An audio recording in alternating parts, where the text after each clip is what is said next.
vests, you do. Yeah, pretty much.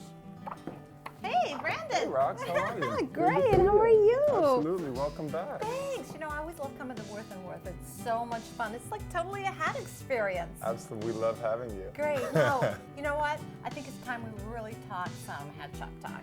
Yeah, that head looks bare. Well, okay, I'm up for a new look. Absolutely, let's get started. Okay.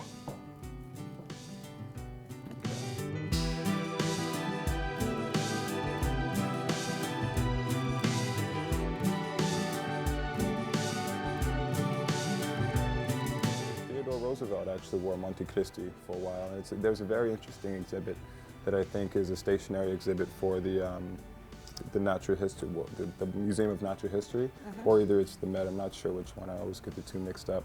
But there's a case that's about as big as this wall that details all of Teddy Roosevelt's hats from each one of his posts, starting out as the police commissioner of New York City to the mayor, to the governor, to the first battalion commander, all the way up to the president of the United States. And finally, when he got to the president of the United States, aside from all the bobby hats and the felt fedoras that were all crushed up and mashed up, he was wearing a Monte Cristi. Oh, what a beautiful story. What a great Monte Cristi. history. Yeah, absolutely. It's a great history just in hats alone. Well, since we're talking about hats, and how many choices do I have in here? Hundreds. Hundreds. Where would we go with my look for a hat? I mean, size is important, and brims are a personal taste. I would assume large brims, short brims, and fashion plays into it, of course. Absolutely, and lifestyle. Lifestyle is a big player into hats. A lot of questions. Well, I ask people a lot of questions. I try to get to know them before I pop hats on their heads. Questions like, what do you do?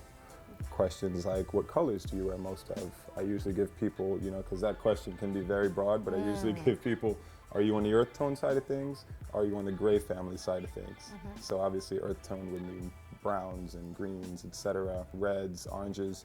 Gray family would incorporate blacks, navies, blues, etc.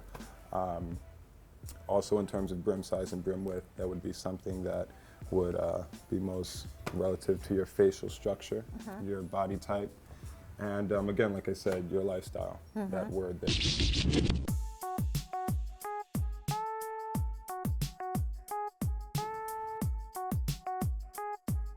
Orlando, there is such a history here, but we have to start at the beginning. What kind of a hat are you wearing? I'm wearing the Belmondo. Oh, okay. Yeah. In the hat business, is it considered a couture? Well, designer? They do fall into that category because you're more than yeah, we making don't. hats. Yes, we don't mass produce them. They're all handcrafted individually. So yes, I would say couture because there's the hand and they're not mass produced. Right, and you do it right here. Yes, we Right have in our the city kitchen, right as we call it. Yeah.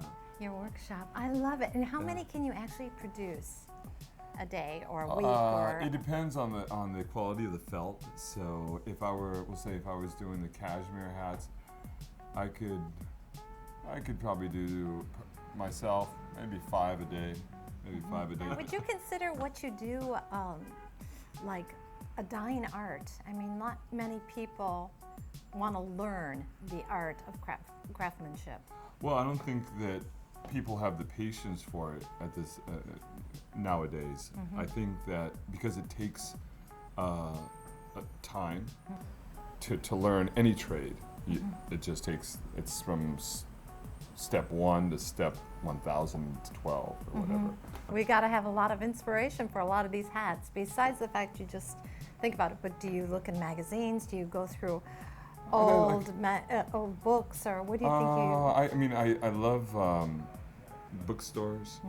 So sometimes it'll be architecture, sometimes it'll be jewelry. It'll be just whatever, I love the MoMA's right down the street, so I'll drop in there and, life is inspirational. So I'm dying to see how we make hats and to go through this whole thing. Starts with a raw body. We'll say, oh my gosh. this is what it was. This is that? This is that. This is this. Wow. Yeah. So you see, it's just this floppy felted. This is wool. So it's a floppy felted wool. Starts here, then we steam it.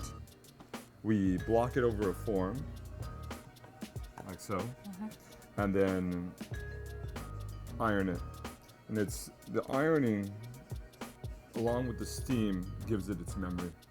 It puts the shape onto the hat. And what it does, it shrinks the density or the fur so that as it constricts, it gives it the memory. After we've done the crown, we go along and we take one of these brim forms, and so we'll pretend the crown is blocked, goes into the brim block, and then we'll use our little jack, and then again pressed into form under our little sandbag press.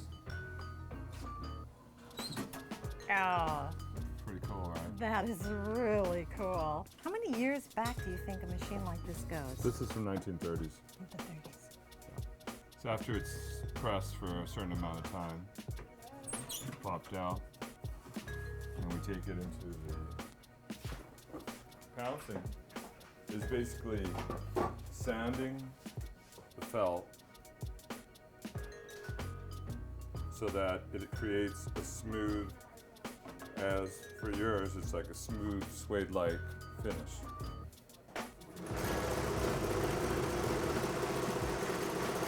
You can see how the fibers are being sanded.